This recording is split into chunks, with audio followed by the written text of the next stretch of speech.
3분 종목. 오늘 소개해드릴 종목은 7거래일 연속 상한가로 이슈가 되었고 이후 계속해서 주가가 상승하고 있는 현대사료입니다. 현대사료는 2022년 올해 최저 주가 14,600원에서 최고 주가 17만 4천원까지 10배가 넘는 상승을 보여주고 있는데요. 현대사료의 주가가 이렇게 상승하는 이유는 무엇인지 살펴보겠습니다. 먼저 현대사료는 1983년 설립된 회사로 2018년 6월 코스닥에 상장했습니다. 주로 양계사료와 양돈사료를 통해 90% 이상의 매출을 올리고 있으며 2021년 매출 1,103억 원, 영업이익은 12억 원이며 당기순손실 7억 원이 발생하였습니다. 이처럼 현대사료의 실적을 봤을 때 폭등하는 주가와 실적의 연관성은 없어 보이는데요. 그렇다면 현대사료의 주가 폭등을 일으킨 원인은 무엇일까요? 표면적인 원인은 바로 우크라이나와 러시아의 전쟁으로 인한 곡물 가격의 상승입니다.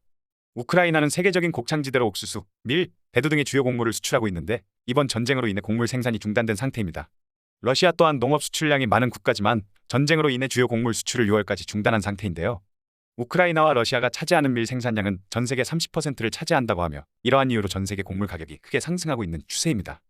곡물 가격 상승이 현대사료 주가 상승에 영향을 주는 이유를 살펴보면 농산물의 가격이 오르는 것을 에그플레이션이라고 하는데 식품기업은 주로 B2C, 즉 기업에서 소비자에게 판매되는 상품 생산이 주를 이루기 때문에 단기간에 가격 상승이 어렵지만 사료기업은 주로 B2B 사업으로 기업에서 기업으로 거래하는 경우가 많아 판가 상승이 즉각적으로 이루어집니다.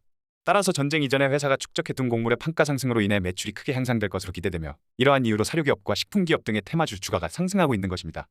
최근 현대사료에 이어 엄청난 상승을 보이고 있는 한일사료 역시 이러한 표면적 이유를 앞세워 상승 중인 것으로 보이는데요. 하지만 곡물 가격 상승이 과연 10배가 넘는 주가 상승의 요인이 될 수 있을까요? 사실 현대사료의 진짜 주가 상승 요인은 따로 있습니다. 바로 바이오 기업인 카나리아 바이오와의 인수합병입니다. 2022년 3월 21일 현대사료는 최대 주주가 카나리아 바이오 외 이 조합으로 변경된다는 공시를 발표했는데요. 최대 주주 변경은 이거래일 사이에 두 차례 발생했으며 첫 번째는 3월 18일 기존 최대 주주들 사이에서 증여 등으로 발생한 변경이며 두 번째는 3월 21일 기존 최대 주주들에서 카나리아 바이오, 와이드필드 조합, 하이라이드 컨소시엄으로 조합으로의 변경입니다. 카나리아 바이오의 이 조합으로 넘어가는 과정에서 발생한 양수도 체결은 약 1,000억 원 규모로 주당 22,877원, 437만 1,093주로 이는 총 발행 주식의 약 71.08%에 해당됩니다. 여기서 잠깐 카나리아 바이오에 대해서 살펴보면 카나리아 바이오는 자동차 내장재의 제조 및 판매를 주요 사업으로 하던 두올물산이 바이오 산업 진출을 위해 사명을 변경한 기업이며 두올물산은 온코퀘스트 파마슈티컬, 오큐피에서 사명을 변경한 코스닥 상장사 디아크의 자회사로 지난해 8월 디아크로부터 인적 분할되어 신설된 회사입니다.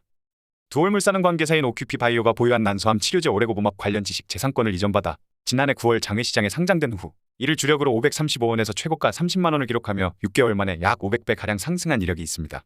2022년 4월 1일 기준 카나리아 바이오의 시가총액은 약 9조로 현재 셀트리온 헬스케어의 주가가 약 9조 4천억 라는 것을 감안했을 때 어느 정도 기업의 규모를 비교할 수 있는데요.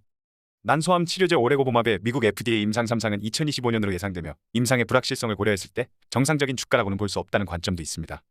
현재 흐름에서 우선 지켜봐야 할 부분은 5월 4일까지 최대 주주의 양수도 계약에 대한 잔금 지급 여부이며 또 주목해볼 수 있는 부분으로는 현대사료는 최대 주주 변경과 더불어 카나리아 바이오를 대상으로 전환사채, 신주인수권 부사채, 제3자 배정 유상증자로 총 904억 원을 발행한 부분입니다. 카나리아 바이오는 현대사료를 인수하기 전에 전환사채를 발행했는데 이 전환사채의 용도가 양수자금이 아닌 채무상환을 목적으로 하여 3,400억 회사채를 상대한 점과 카나리아 바이오의 자본 상황을 감안했을 때 대규모 자금의 융통성에 대한 의문도 제기되고 있는 상황입니다. 이유는 있지만 정상적이라고는 볼 수 없는 주가 흐름, 현대사료 주가의 끝은 어떻게 될 것인지 수익도 중요하지만 투자와 투기의 영역에 대해서도 생각해볼 필요가 있을 것 같습니다. 투자에 대한 판단과 책임은 본인에게 있습니다. 구독과 좋아요는 수익률 3배. 3분 종목.